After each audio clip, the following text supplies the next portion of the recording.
ಬದುಕಿನ ಕಥೆಗೆ ಸ್ವಾಗತ. ಆ ಹುಡುಗನಿಗೆ ಪೀರಿಯಡ್ಸ್ ಪೇನ್ ಸಹಿಸಕ್ಕಾಗದೆ ಅವನು ಅಲ್ಲೇ ಕುಸಿದು ಬಿಡ್ತಾನೆ. ಅಯ್ಯಪ್ಪ, ಇದು ನನಗೆ ಸಹಿಸಕ್ಕೆ ಸಾಧ್ಯನೇ ಇಲ್ಲ. ಅವನ ಫಿಯಾನ್ಸಿ ಕಡೆ ನೋಡಿ ಹೇಳ್ತಾನೆ, sorry baby, I love you baby ಅಂತ. ಹುಡುಗನಿಗೆ ಪೀರಿಯಡ್ಸ್ ಅಂತ ನಿಮಗೊಂದು ಸ್ವಲ್ಪ ಆಶ್ಚರ್ಯ ಆಗಿರ್ಬೋದು. ಅದೇನು ಅಲ್ಲ, ಅವನಿಗೆ ಆ ನೋವು ಬರುವಂತಹ ಒಂದು ಸ್ಟಿಮ್ಯುಲೇಟರ್, ಪೀರಿಯಡ್ ಸ್ಟಿಮ್ಯುಲೇಟರ್ ಅಂತ ಒಂದು ಉಪಕರಣ ಇದೆ. ಅದರ ಮೂಲಕ ಹೆಣ್ಮಕ್ಳಿಗೆ ಮುಟ್ಟಿನ ಸಮಯದಲ್ಲಿ ಯಾವ ರೀತಿ ನೋವಾಗುತ್ತೋ ಆ ನೋವನ್ನು ಎಂಗೇಜ್ ಮಾಡ್ತಾರೆ. ಆ ನೋವೇ ಅವನು ಅನುಭವಿಸಿದ್ದು. ಆ ಟೈಮಲ್ಲಿ ಹೇಗೆಲ್ಲ ನೋವಾಗುತ್ತೆ, ನಮ್ಮ ಸ್ನಾಯುಗಳಲ್ಲಿ ಹೇಗೆ ಸೆಳೆದುಕೊಳ್ಳುತ್ತೆ, ಆ ಒಂದು ಅನುಭವ ಅವನಿಗೆ ಕೊಟ್ಟಾಗ ಅವನಿಗೆ ಅದು ಸಹಿಸಿಕೊಳ್ಳಿಕ್ಕೆ ಸಾಧ್ಯನೇ ಆಗಲ್ಲ. ಹಾಗಾಗಿ ಅವನು ಫಸ್ಟ್ ಹಾಡು ಹೇಳೋಕ್ಕೆ ಸ್ಟಾರ್ಟ್ ಮಾಡ್ತಾನೆ. ತುಂಬ ಕೂಲಾಗಿ ಆ ನೋವು ಸಹಿಸ್ಕೊಂಡೆ ನಾನು ಹಾಡು ಹೇಳ್ತೀನಿ ಅಂತೇಳಿ ಬರ್ತಾನೆ. ಆದರೆ ಅವನಿಗೆ ಅದು ಆಗಲ್ಲ. ಸಾರಿ ಅಂತ ಹೇಳ್ಬಿಟ್ಟು ಅವನು ಕೊನೆಗೆ ಸಾರಿ ಕೇಳ್ತಾನೆ. ಅಲ್ಲಿದ್ದವರೆಲ್ಲ ನಗಾಡ್ತಾರೆ. ಇದೊಂದು ತಮಾಷೆಯ ವಿಷಯ ಅಂತ ಅಲ್ವೇ ಅಲ್ಲ. ಯಾಕೆಂದ್ರೆ ಹೆಣ್ಮಕ್ಳಿಗೆ ಈ ಒಂದು ಮುಟ್ಟಿನ ಸಮಯ ಎನ್ನುವುದು ತುಂಬ ಒಂದು ಡಿಫಿಕಲ್ಟ್ ಆದ ಸಮಯ ಆಗಿರುತ್ತೆ. ಎಲ್ಲರಿಗೂ ಇರಲ್ಲ, ಕೆಲವರಿಗಂತೂ ಈ ಸಮಯ ಒಂದು ನರಕನೇ ಆಗಿರುತ್ತೆ. ಈ ಋತುಚಕ್ರ ಅನ್ನೋದು ಒಂದು 13ರಿಂದ 14 ವರ್ಷಕ್ಕೆ ಸ್ಟಾರ್ಟ್ ಆಗುತ್ತೆ. ಹಾಗಾಗಿ ಈ ಒಂದು ಏನು ಋತುಚಕ್ರ ಸ್ಟಾರ್ಟ್ ಆಗುತ್ತೋ ಮೆನೋಪಸ್ ಅಂತ ಬರುವವರೆಗೆ, ಮೆನೋಪಸ್ ಅಂತ ಒಂದು 50 ವರ್ಷದ ನಂತರ ಬರುತ್ತೆ. ಆ ಹಂತ ಬರುವವರೆಗೆ ಅವಳು ಪ್ರತಿ ತಿಂಗಳು ಮುಟ್ಟಾಗ್ತಾಳೆ. ಯಾವಾಗ ಒಂದು ಗರ್ಭಾವಸ್ಥೆ ಸಮಯದಲ್ಲಿ ಸ್ವಲ್ಪ ನಿಲ್ಲತ್ತೆ. ಇನ್ನು ಕೆಲವರಿಗೆ ಈ PCOD ಆ ರೀತಿ ಸಮಸ್ಯೆಗಳಿದ್ರೆ ಕೆಲವೊಂದು ತಿಂಗಳುಗಳಲ್ಲಿ ಮುಟ್ಟಾಗಲ್ಲ. ಅದನ್ನು ಹೊರತುಪಡಿಸಿ ಪ್ರತಿ ತಿಂಗಳು ಆಕೆ ಮುಟ್ಟಾಗ್ತಾಳೆ. ಹೀಗೆ ಮುಟ್ಟಾದಾಗ ಅವಳು ಆ ದಿನಗಳಲ್ಲಿ, ಅದರಲ್ಲೂ ಪ್ರಾರಂಭದ ಒಂದು 2-3 ದಿನಗಳಲ್ಲಿ ಆಕೆ ತುಂಬಾನೇ ನೋವು ಅನುಭವಿಸ್ತಾಳೆ. ಕೆಲವರಿಗಂತೂ ಈ ಅನುಭವ ಎಲ್ಲರಿಗೂ ಒಂದೇ ರೀತಿ ಇರೋದಂತ ಹೇಳಕ್ಕೆ ಆಗಲ್ಲ. ಕೆಲವರು ತುಂಬಾ ಆರಾಮಾಗಿರ್ತಾರೆ, ಆಟೋಟಗಳನ್ನ ಮಾಡ್ತಾರೆ, ಆರಾಮಾಗಿ ಕಾಲೇಜಿಗೆ ಹೋಗಿ ಬರೋದು, ಆಫೀಸಿಗೆ ಹೋಗಿ ಬರೋದೆಲ್ಲ ಮಾಡ್ತಾರೆ. ಇನ್ನು ಕೆಲವರಿಗೆ ಆ ದಿನಗಳಲ್ಲಿ ಬೆಡ್ಡಿಂದ ಏಳಕ್ಕೆ ಕೂಡ ಸಾಧ್ಯ ಆಗಲ್ಲ.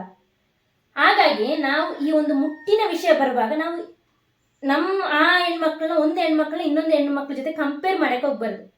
ಈಗ ಫಾರ್ ಎಕ್ಸಾಂಪಲ್, ನಮ್ಮ ಮನೆಗೆ ಸೊಸೆ ಬಂದಿರ್ತಾಳೆ, ಹೊಸ ಸೊಸೆ. ಅಲ್ಲಿ ಆಲ್ರೆಡಿ ಹೆಣ್ಮಕ್ಳನ್ನೆಲ್ಲ ಮದುವೆ ಮಾಡಿ ಕೊಟ್ಟಿರ್ತಾರೆ, ಅತ್ತೆ ಇರ್ತಾರೆ, ಎಲ್ಲ ಇರ್ತಾರೆ. ಆದರೆ ಈ ಸೊಸೆ ಈ ಸಮಯದಲ್ಲಿ ತುಂಬಾನೇ ದಿನ ರೂಮ್ ಬಿಟ್ಟು ಹೊರಗೆ ಬರಲ್ಲ, ಮಲ್ಕೊಂಡೇ ಇರ್ತಾಳೆ, ಹೊಟ್ಟೆ ನೋವು ತಿಳ್ತಾಳೆ. ಆವಾಗ ಕೆಲವರು ಹೇಳ್ಬೋದು, ನಮ್ಮಲ್ಲಿ ಹೆಣ್ಮಕ್ಳಿದ್ರು, ನಾವು ಸಮೇತ ಈ ಒಂದು ಹಂತ ದಾಟಿಯೇ ಬಂದಿತ್ತು, ಯಾಕೆ ಇವಳು ಮಾತ್ರ ಈ ರೀತಿ ಇತ್ತ? ಆ ಯೋಚನೆ ತಪ್ಪು. ಯಾಕೆಂದ್ರೆ ಎಲ್ಲರಿಗೂ ಆ ಒಂದು ಅನುಭವ ಎಲ್ಲ ಒಂದೇ ರೀತಿ ಇರತ್ತಿಲ್ಲ. ಕೆಲವರಿಗೆ ಆ ಸಮಯದಲ್ಲಿ ಪ್ರಾಣ ಹೋಗುವಷ್ಟು ಹಿಂಸೆ, ಅವರು ಒಂದು ಮೂಡ್ ಸ್ವಿಂಗ್ ಎಲ್ಲ ಅನುಭವಿಸ್ತಾರೆ.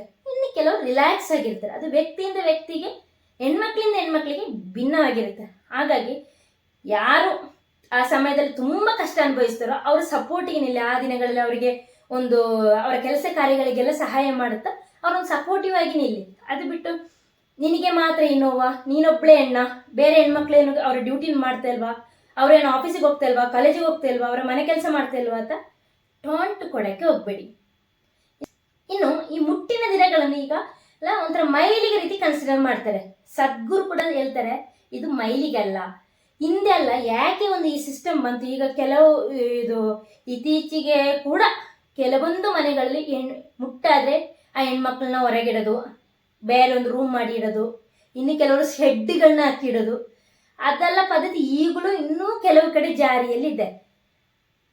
ಅವಳು ಮೈಲಿಗೆ ಅಲ್ಲ. ಮತ್ತೆ ಈ ರೀತಿಯ ಒಂದು ಸಿಸ್ಟಮ್ ಇದೆ ಅಂತ ನೋಡೋದಾದ್ರೆ, ಹಿಂದೆ ಈ ರೀತಿ ನಮ್ಮ ರೀತಿ ಒಂದು 5-6 ಜನ ಇರುವ ಫ್ಯಾಮಿಲಿ, 2-3 ಜನ ಇರುವ ಫ್ಯಾಮಿಲಿ ಇರಲಿಲ್ಲ. ಅದು ಕೂಡು ಕುಟುಂಬವಾಗಿತ್ತು. ಅಲ್ಲಿ 20-30 ಜನ ಒಂದೇ ಕುಟುಂಬದಲ್ಲಿ ವಾಸಿಸ್ತಿದ್ರು. ಆ ಮನೆ ಹೆಣ್ಮಕ್ಳು ಮನೆಯವರಿಗೆಲ್ಲ ಅಡಿಗೆ ಮಾಡೋದು, ಎಲ್ಲ ಮನೆಯ ಜವಾಬ್ದಾರಿ ತಗೊಳ್ತಾ ಇದ್ರು.